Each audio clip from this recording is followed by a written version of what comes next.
Om Namo Bhagavate Vasudevaya.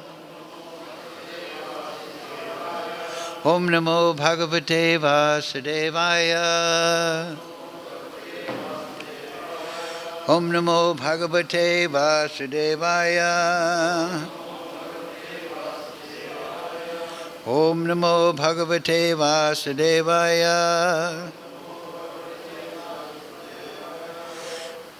All together, please. Om Jnana Timirandasya Ganandana Salakaya Chakshurun Militam Yena Tasmai Shri Gurave Namaha Shri Chaitanya Manobhistam Stapitam Yena Bhutale Swayam Rupa Kadamayam Dadati Swapadantikam Vandeham Shri Guru Shri Yukta Padakamalang Shri Gurun Vaishnavamscha Shri Rupam Sagrajatam Sahagana Raganatam Vitam Tam Sajivam Savetam Savadutam Prijana Sahitam Krishna Chaitanya Devam Shri Radha Krishna Padang Sahagana Lalita Shri Vishakam Vitamscha He Krishna Karuna Sindhu Dina Bandhu Jagatpate Gopesha Gopika Kanta Radha Kanta Namostate Tapcha Kanchana Gaurange Radhe Vrindavanishwari Vrishabhana Sutadevi Pranamami Hari Priye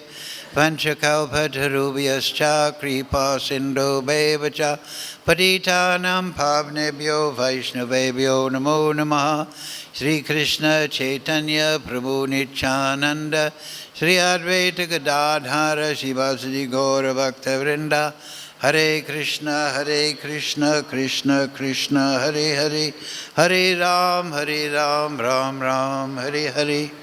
So reading from Srimad Bhagavad-Gita as it is. Translation and commentary is Divine Grace Srila A.C. Bhaktivedanta Goswami Maharaj Srila Prabhupada. Chapter 3, Karma Yoga, verse 18. Please repeat. Naiva, tasya, kṛtenārtho, nākṛteneha, kaścana, na cāsya, sarva-bhūteṣu, kaścid, artha-vyapāśrayaḥ. All right, so please repeat word for word. Na, never, eva, certainly, tasya, his, kṛtena, by discharge of duty, arthaḥ, purpose, na, nor, akṛtena, without discharge of duty, iha, in this world, kaścana, whatever, na, never, cha, and, asya, of him, sarva-bhūteṣu, among all living beings, kaścit, any, artha, purpose, vyapāśrayaḥ, taking shelter of. So, translation Srila Prabhupada. A self-realized man has no purpose to fulfill in the discharge of his prescribed duties, nor has he any reason not to perform such work, nor has he any need to depend on any other living being. Please repeat. A self-realized man has no purpose to fulfill in the discharge of his prescribed duties, nor has he any reason not to perform such work, nor has he any need to depend on any other living being. Purport Srila Prabhupada. A self-realized man is no longer obliged to perform any prescribed duty, save and except activities in Kṛṣṇa consciousness.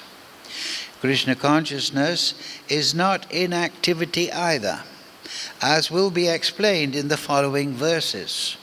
A Krishna-conscious man does not take shelter of any person, man or demigod.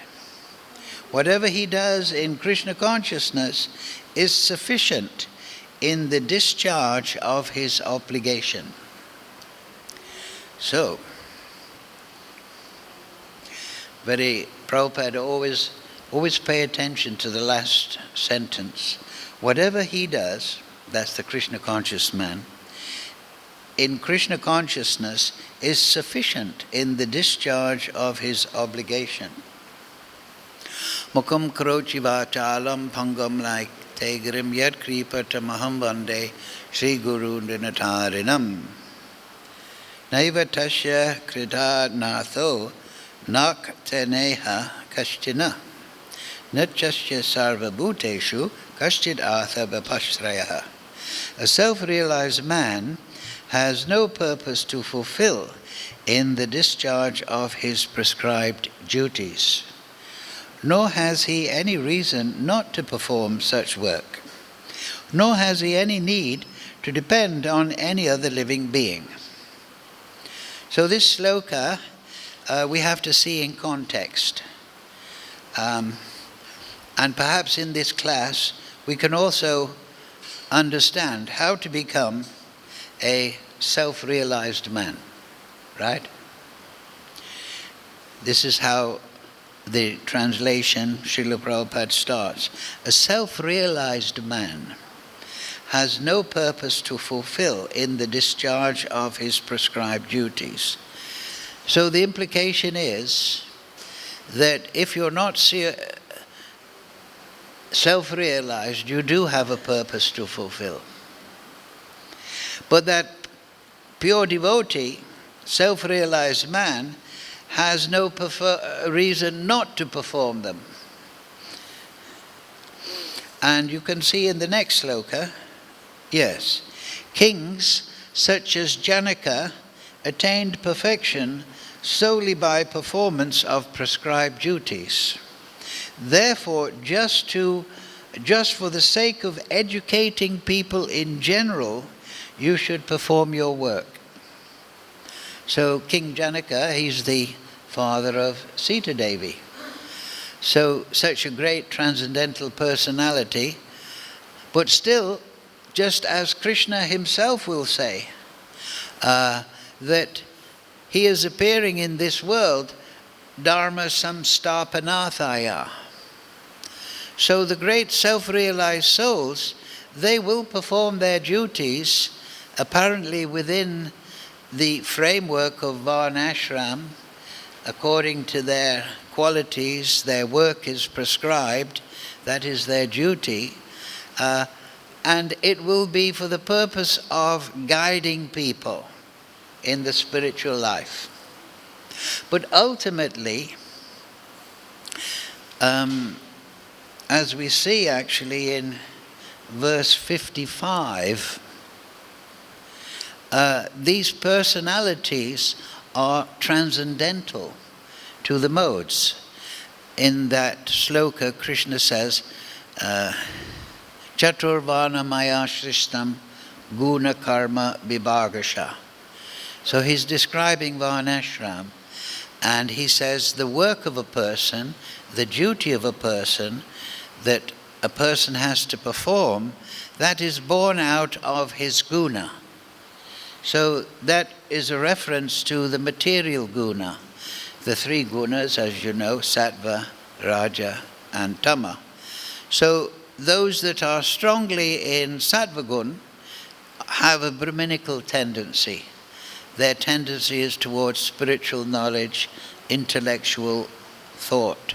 Those that are in pashan, Ishvara bhav is the result. They are of the Kshatriya mode, controlling mode. Those that are mixed passion and ignorance are the Vaishya class. So they are meant to be productive. Krishi, Gauraksha, looking after the land, protecting the cow, and Vanijam. They are meant to engage in trading the goods that are required. So, and then the Shudra in Tamagun, generally he is engaged in work in the three upper castes. So he is generally wanting to be told what to do, what to think, what to engage in. But even by performing his prescribed duties, he can become enlightened. The Vaishya can become enlightened. The Kshatriya can become enlightened.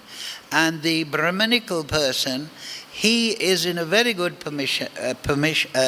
position to become transcendental to these modes, as are the others. And in verse 55 of the previous chapter, there is a description of that transcendental person. The Supreme Personality of Godhead said, "O Partha, when a man gives up all varieties of desire for sense gratification, which arise from mental concoction, and when his mind, thus purified, finds satisfaction in the self," that means the Supreme Self and his own self, and the relationship between those two, then he is said to be in pure transcendental consciousness. So generally, people are trying to get satisfaction through their material senses, through the material mind, and this is a distraction from satisfaction in the Supreme Self. They are polar opposites, or they're completely different categories. Spirit and matter are different. Of course, now in Kali Yuga, people are thinking that the subtle energies, they are creation of matter. But actually, spirit is conscious, it is eternal. But the achit, unconscious, material energy, that is always in flux. But we are Jiva Shakti. So our real satisfaction is communion with the spiritual energy. But in ignorance of that relationship, which is dormant within the soul, people are trying to enjoy matter. And they're becoming entangled because they perform their duties, their activities, with attachment to the fruit. This is the point. But Kṛṣṇa here is explaining that one should perform one's duties not motivated by enjoying the fruit, but one should perform one's duties as a duty. To put it more clearly, one should perform one's work that is natural to one's nature. One should perform that as a matter of duty, as an offering to the Supreme. As we said, the material consciousness is that we want to enjoy the fruit of our labor. So karma can be compared to a seed. You plant a seed, a plant grows, and then you enjoy the fruit. So karma, activities performed for sense enjoyment, for one's own satisfaction, the person is very much engaged in working so he can get that fruit. So then he becomes bound. And that means being bound to birth, death, old age, and disease, to remaining in the material energy, which is unsatisfactory, which is a suffering condition, because we are not material, we are eternal beings, and our real satisfaction is in relationship with the Supreme. So Kṛṣṇa, he's already informed Arjuna. Arjuna's question was, I should give up work. If work is entangling, I should give up work. But Kṛṣṇa says, no. You can continue your work, but don't be anxious or motivated for the fruit of your work. Perform your work as an offering to Vishnu. Yajnatat karmano, work must be performed as an offering to Vishnu, or else work will bind one to this world. So work offered to Vishnu is not performed with a view to greedily enjoy the result. Rather, the work is offered to Vishnu, and then the fruit or the result of the work will naturally come, because we're in the material energy. It's not that if I offer to Vishnu my activities, there'll be no result, but the result will be seen as the grace of Vishnu. And therefore, the consciousness becomes devotional rather than selfish. Instead of performing activities for the result, I perform activities as my duty, and I offer those activities to Kṛṣṇa, and in this way I develop seva-bhāv, the attitude of service. In the material world, we are still serving. Right? If we're lonely, sometimes we get a pet dog, and then we serve the dog.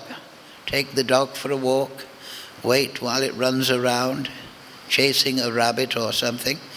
We want to serve the children, we want to serve the wife, we want to serve the nation, we may serve some philosophy. So we are naturally servants, but we're serving for what we consider to be our benefit.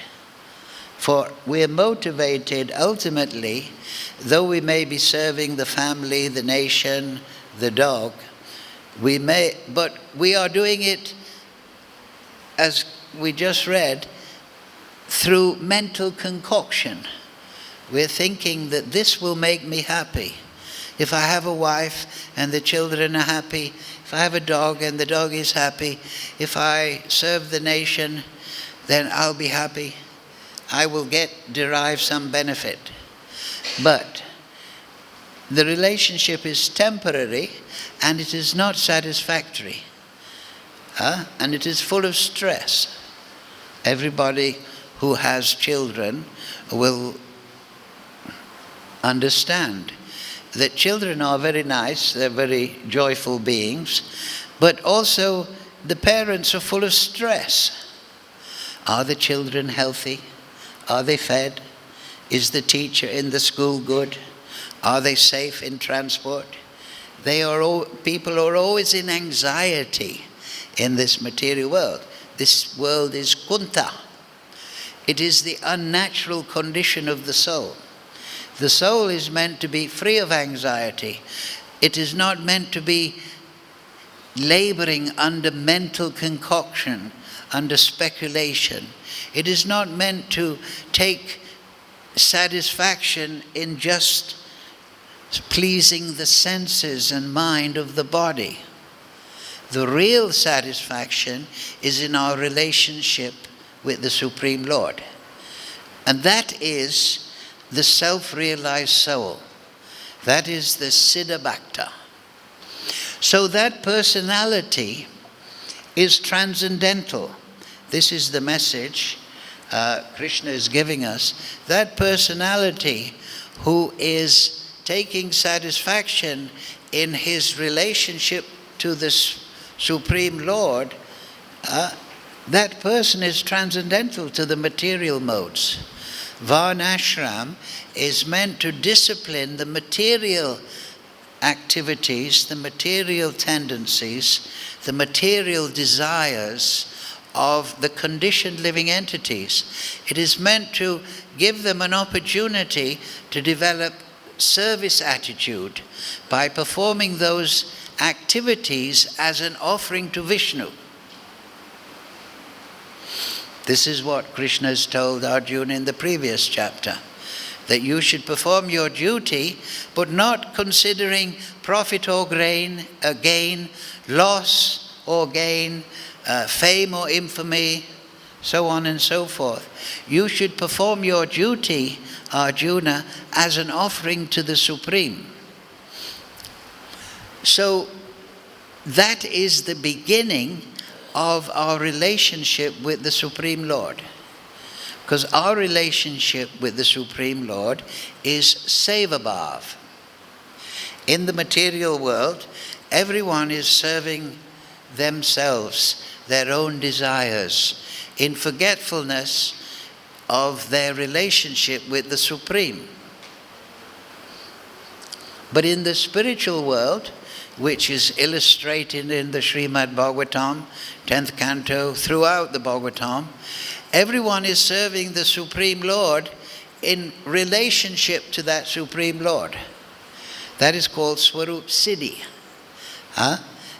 Like what is that verse? Nitya Siddha Krishna Prem Sadakabanai Shravanadi Sudha Chitte Karide Udai.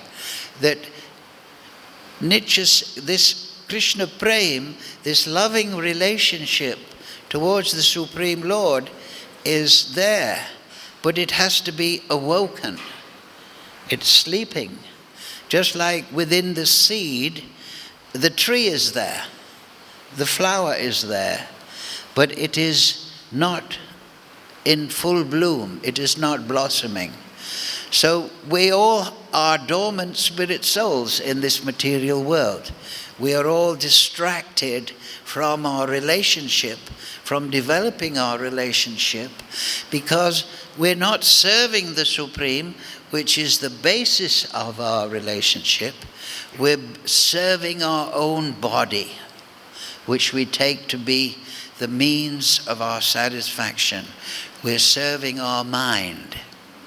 So those people, as we just read those in the 55th verse of the second chapter, their satisfaction is within the Supreme Lord, in their relationship. That is their focus. In the material world, we're focused on the material energy. I want to control this situation and I want to enjoy this situation. Whereas in the spiritual energy, everybody is trying to give to the Supreme Lord, not be a manipulator and controller. And just like we see illustrated in the material world, the mother, Prabhupada often gives this example, is very much concerned with the satisfaction of the child. She wakes up in the night to feed the child, to satisfy the child. She doesn't consider the inconvenience of waking in the night. Her idea is the child satisfied? So on the spiritual platform, one is forgetful of one's own satisfaction.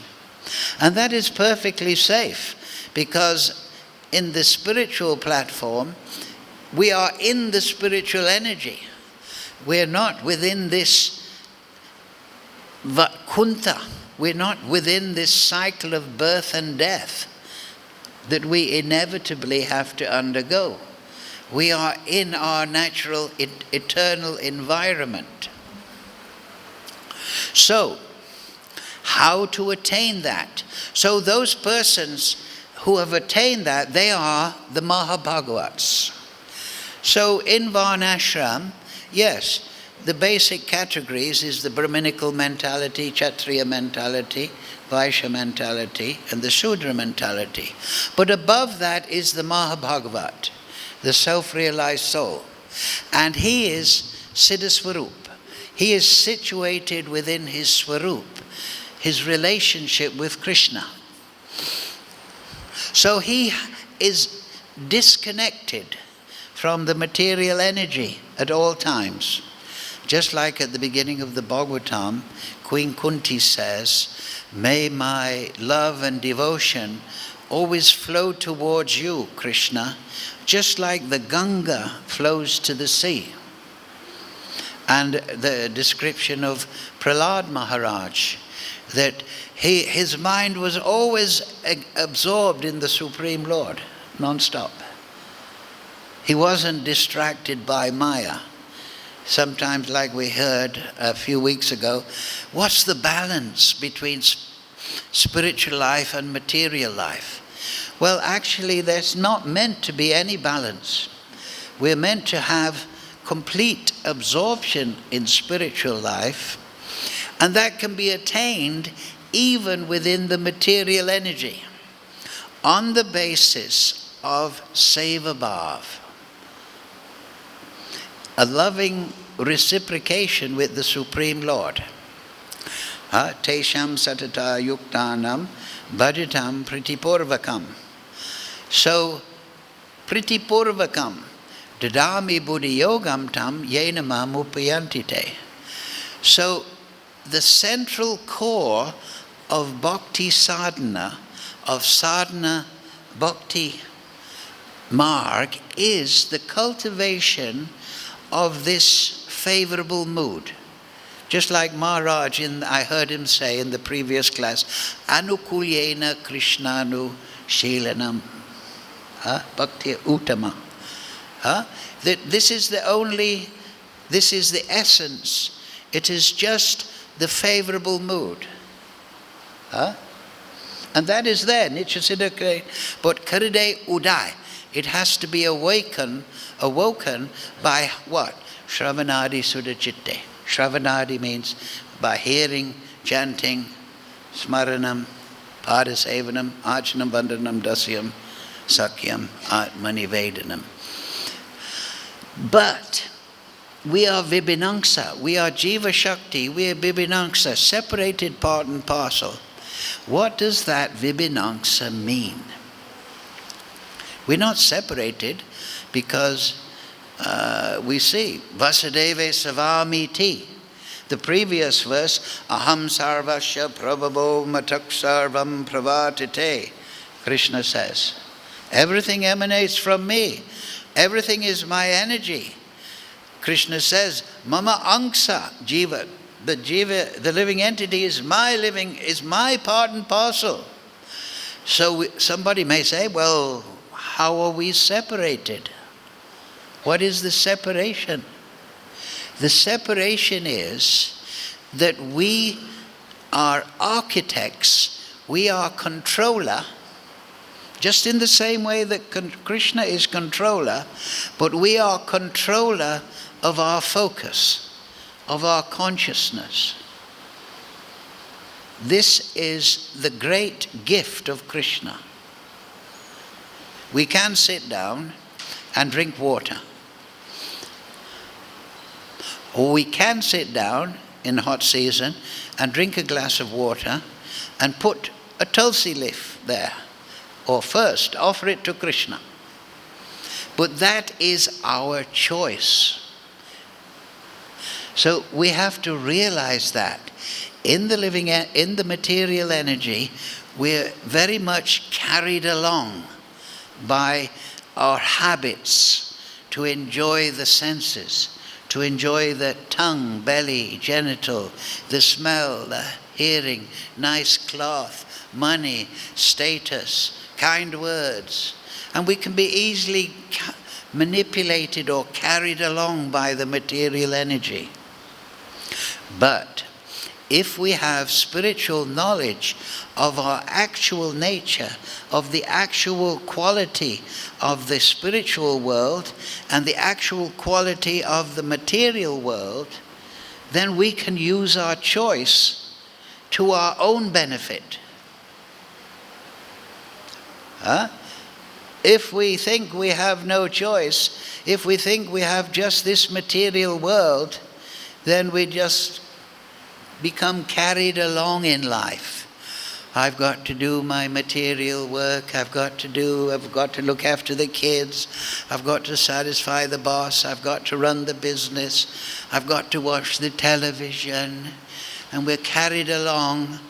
Just like if you look at a dog in the road. If you look at a dog in the road, he smells one section, then he smells another section, then he walks 10 meters more, and he smells.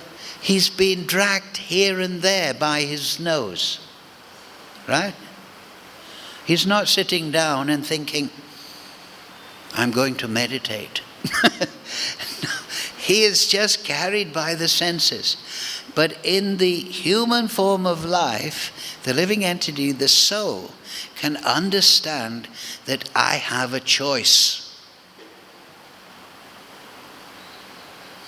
Instead of focusing on the senses as my means of satisfaction, I must learn the art of satisfying the Supreme. So we've discussed this, right? The self-realized soul. He is above the modes. He is a different category from Varnashram. He is a Mahabhagavad. He is a Paramahamsa. Right? The Amula Puran, the second verse, Paramo Nimicharanam Satam. The second verse of Bhagavatam says that this scripture, which is meant for people in Kali Yuga, it is understandable by the Paramahamsa. So what is the Paramahamsa? The Paramahamsa is, Hamsa is the swan.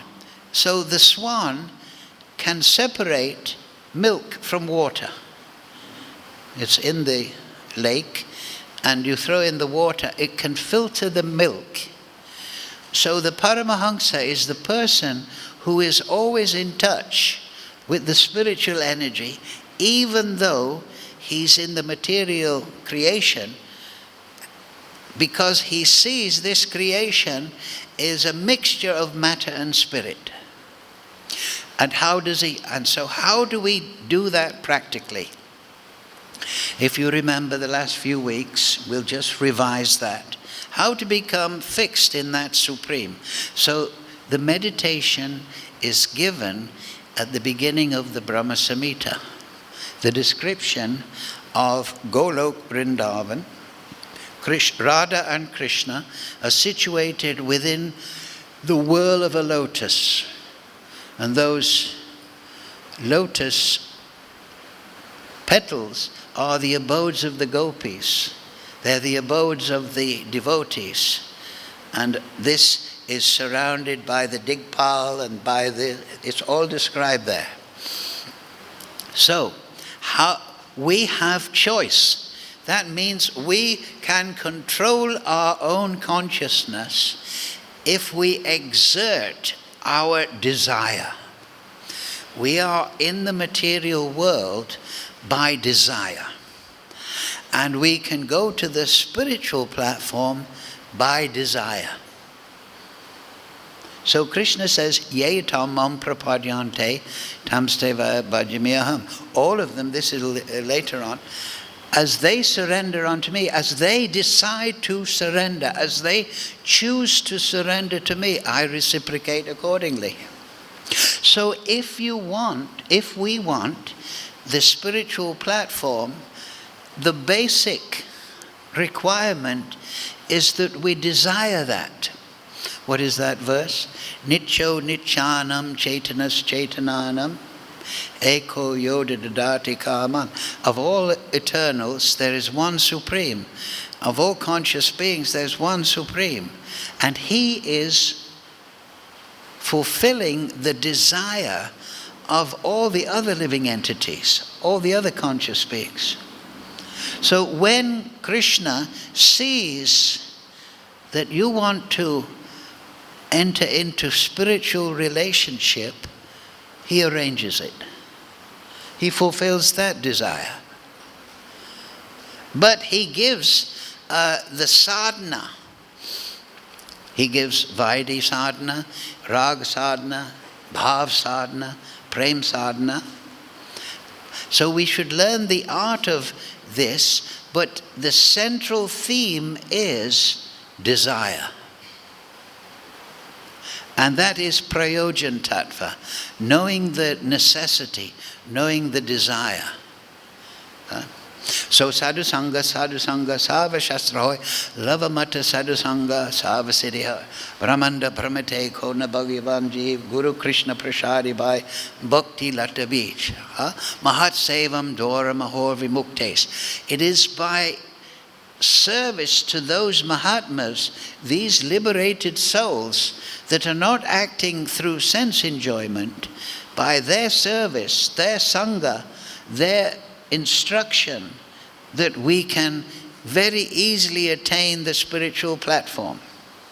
Just in the same way, if you have a good teacher, it's easy. If you want to learn a musical instrument, you need a teacher. So all the acharyas, they have given great commentary on the Gita, on the Bhagavatam. They have written great books, Chaitanya Charitamrita, Chaitanya Bhagavat, to give us a vision of the spiritual world. So that is smaranam. We can chant, but what is the content of our mind? So if you remember, we gave these ideas that are there later in the Gita. First, we should remove our focus from our material paraphernalia, our smartphone, our house, our sleeping bag, or whatever. Then we should remove our focus from the gross body, and we should focus within the mind. But then within the mind, we should focus not on the fleeting ideas of the mind, but we should focus on the consciousness through which the mental concoctions are filtered. But then within the consciousness, we should realize the soul. This is called atmastha. We should be self-situated. And then we should situate that soul, ourself, in the Brahman. Now I can not just situated within myself, but I'm situating myself within the effulgence of the Supreme Lord. So what is that Supreme Lord? He is Paramatma. He is the fully potent Creator. He is the fully potent Ishvara. And He is the fully potent Bhogi. He is the enjoyer of this creation. And beyond that Vishnu manifestation, there is Leelamaya Kṛṣṇa. The darling of Mother Yashoda, the lover of the gopis, the consort of Radharani. So we withdraw our focus from this material energy, and we, with understanding and knowledge of the descriptions given in the Shastra and by the great acharyas, we create the spiritual world as a manasik murti. We install that murti within the heart, and then we chant Hare Krishna, Krishna Krishna, Hare Hare, Hare Ram, Ram Ram, Hare Hare. Now you might say, where's Lord Chaitanya in this?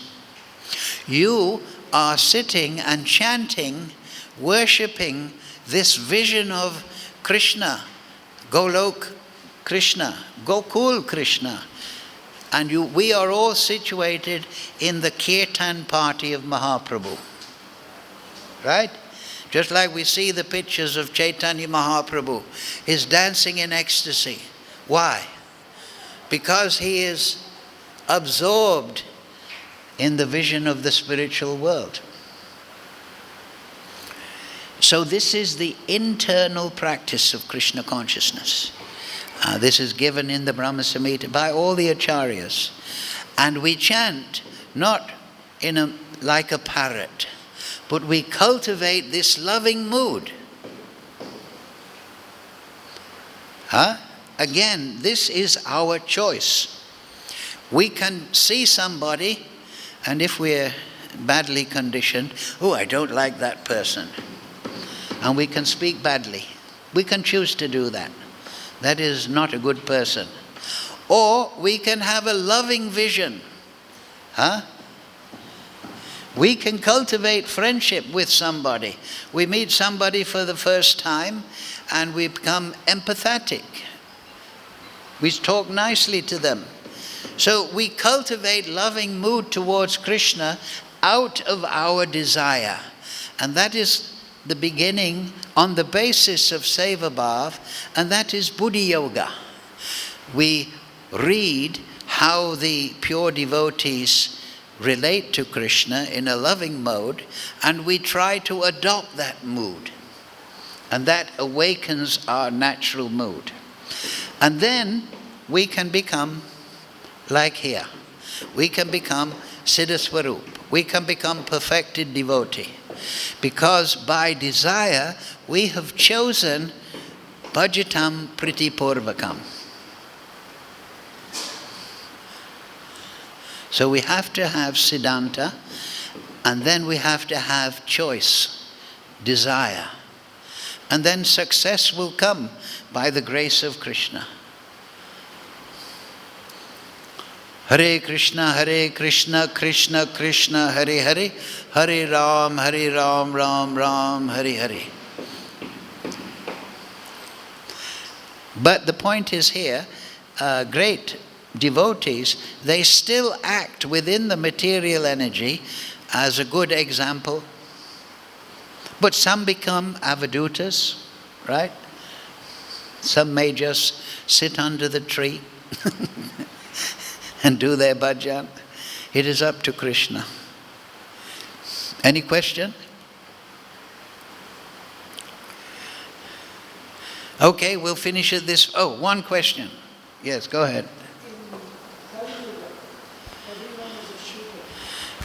Not everyone is Sudra. That means that the samskaras are not being performed. Everyone is having sex and having children. But still, there are some persons that are more inclined to goodness and some in passion. But that kaludra sambhavam, that means everyone, generally, it's a general statement that, you see, in the Vedic prescriptions, the Brahmanical class, they would perform garbhadana samskar. They would perform yajna to attract a good child, because the consciousness of the mother and father, when they engage in union, will attract a certain soul. So in the Vedas, there is prescribed yajnas. So the Kshatriyas, they would perform yajnas. That's in the Mahabharata. So in the Shudra Sambhava, they're just having sex in an unregulated way. So that means Sudra Sambhava. But still, in Kali Yuga, there are those that are Brahmanically inclined. But they may not be purified very much. Janmana jayate shudra samskarat bhavet dvija. So by samskaras they become by samskaras they become Brahminical. Yes. Yeah. This is the point. But not necessarily after birth, they can be done. So Srila Prabhupada, he instructed us that the grihastas, if they want to have a child, they should chant 50 rounds first. And then engage in union, in a purified consciousness. And then they will attract a spiritual soul. But so this is very important, because as you know, this knowledge is not known anywhere in the world, hardly, maybe in India and within Hare Krishna movement. But according to the consciousness of the mother and father at the time of conception, a similar soul will be attracted. So if the mother and father are in low consciousness, intoxicated consciousness, violent, envious consciousness, then they will tend to attract a soul with those samskars. I've seen many devotees, they have very beautiful children, very nice children. And they say, yes, I was very careful. We had chanted 50 rounds, and we looked at the astrological charts. We took advice when is a good time to conceive a child. It's there in the Bhagavatam, right? The mother and father of was it Hiranyakashipu? Hiranyakashipu. Yeah. Kashyap Muni and Kashyap Muni and Diti. Aditi, yes. Diti. Diti was impelled by desire. The timing was wrong. Yes, and Kashyap, no, this is not the right time. But Diti, was Diti or Aditi? Diti. Diti, yes. Diti insisted. So, of course, this is Leela. We shouldn't think that this is disconnected to Kṛṣṇa. But it is to illustrate the point. It was a bad time because Bhutanath, it was at dusk. One shouldn't conceive children during eclipse. One shouldn't conceive children at dusk or dawn at these times. But Kashyapa and Diti did so, and they got quite a soul. Destroyer of the three worlds. Yeah. And so Kṛṣṇa in the first chapter, he says that if women become unprotected and whimsical and so on, then Vana Shankara will be born. So there's no accidents. The material energy is woven together. Is there a statement, I heard that Bhakti Siddhanta Saraswati, he said that I would have had sex thousands of times if I would have known that devotees would be born. But Yes. there's no guarantee.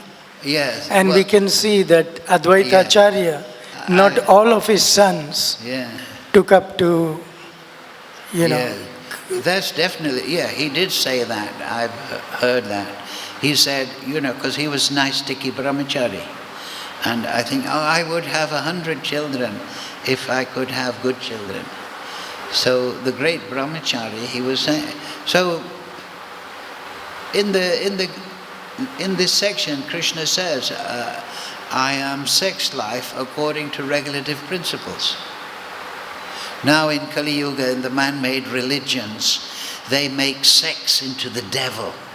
It's evil. And the mother of God was a virgin.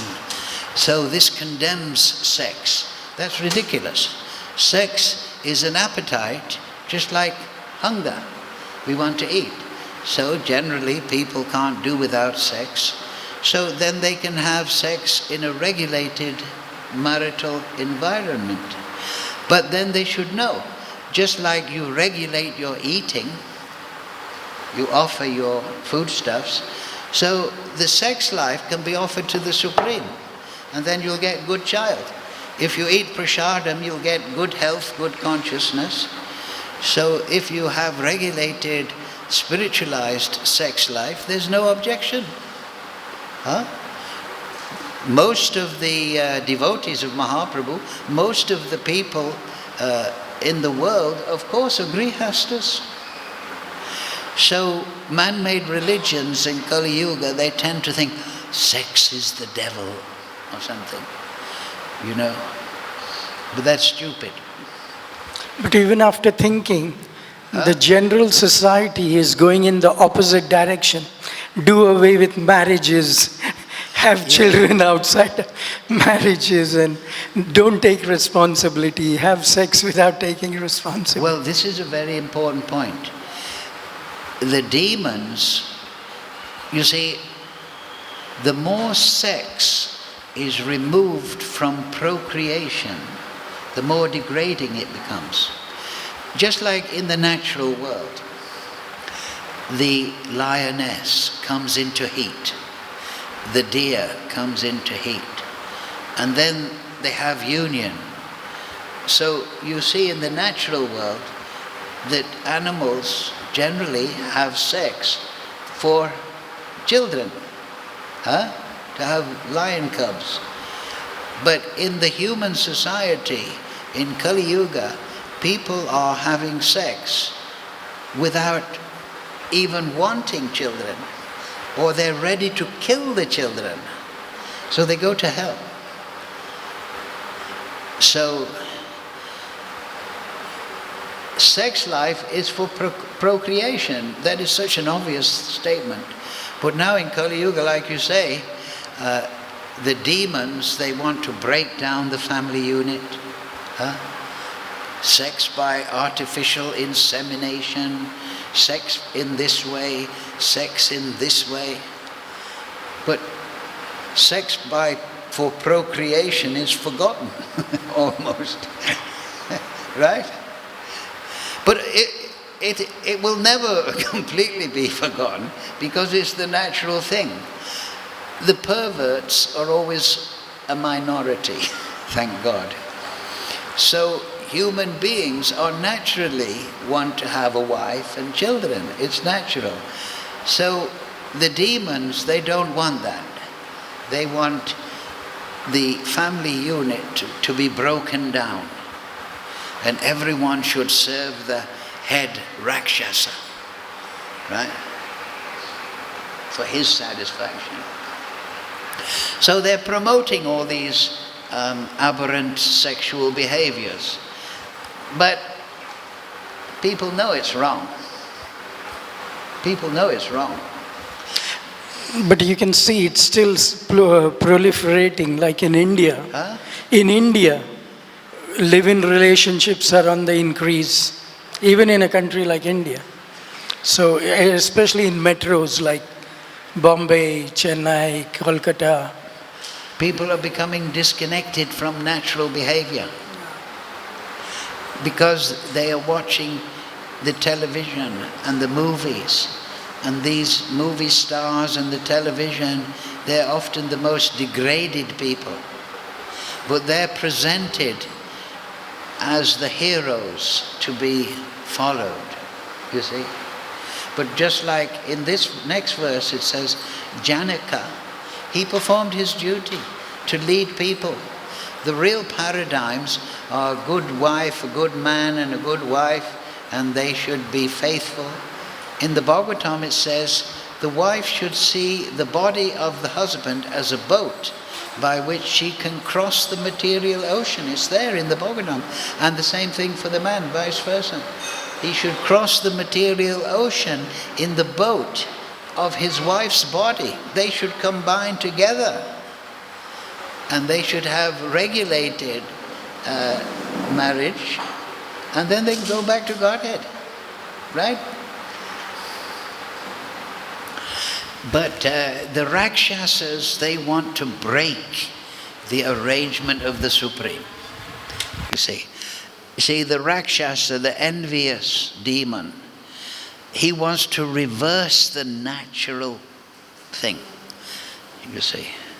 So they are promoting these activities through the media, through the movies, they're trying to seduce the young. Oh, this is the way to life. Why should a woman serve her husband when she can have a job? Then she has to serve her boss anyway. So people are misled because they're not fixed in spiritual knowledge, you see. You understand? Like if you have a boat and you don't have a rudder, you can be blown anywhere. So spiritual knowledge, you can control yourself in the material world, you see. You can know the Bhagavatam and you can know what's right and wrong. What pravittim cha, nivrittim cha, you see. So this is Kali Yuga. And this is the Rakshasa. Kali is the Rakshasa, black, and is dressed as a king, black-hearted, beating Dharma. But they will fail. They always fail. Ravana failed, Hiranyakashipu failed, Hiranyaksha failed. Duryodhana fail, but they cause disturbance. Because actually everything is under the control of Kṛṣṇa, perfectly. Putana was killed. Kṛṣṇa is Parameshvara, and we should take shelter of him, like Prahlad, like Dhruva. And then we are safe. Name bhakti pranashati. And so spiritual knowledge is essential, because, like I say, if we're realized in the Shastra, if we're realized in the directions of the Gita, the Bhagavatam, then we have a moral standard. At the end of the Gita, what does Kṛṣṇa say? Wherever there is Kṛṣṇa, wherever there is Arjuna, who is Dhanurdhara, he's focused on the target. He's the archer. There is opulence, victory, morality, and auspiciousness. Victory.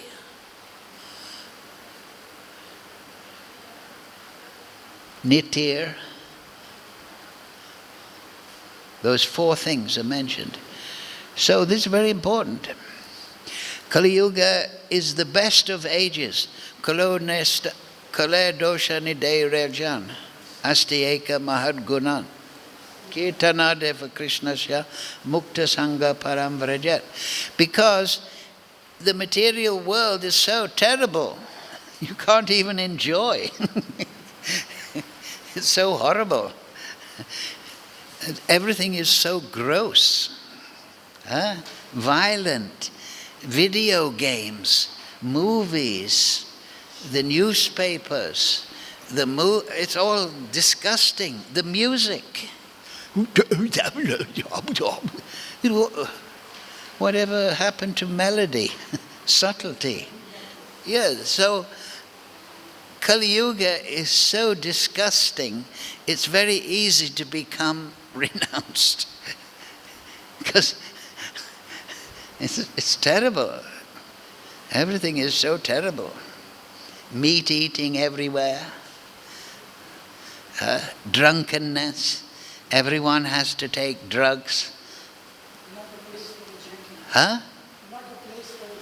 No place for a gentleman. That's what Srila Bhakti-siddhanta says. Eating meat, taking drugs, lying, no nobility. But in India, it's not so bad here. People still believe in the family, still love their children, still love the wife.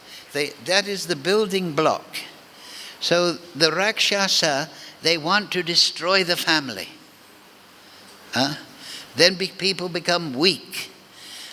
They want to spread atheism, because then people are weak.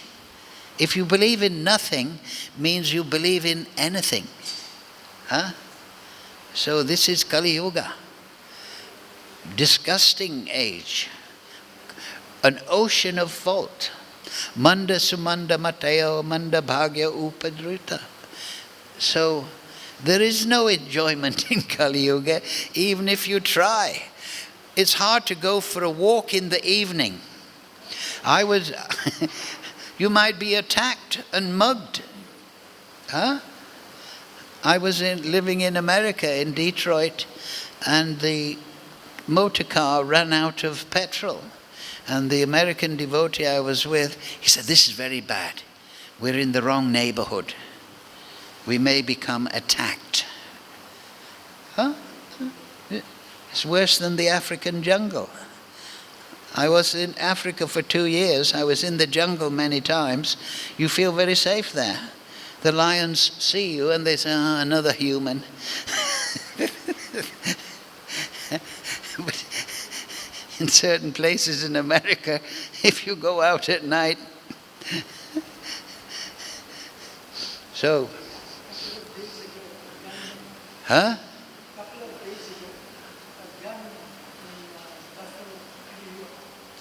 shot 10 people. Yes, children are going into schools and shooting everyone. They think it's a video game.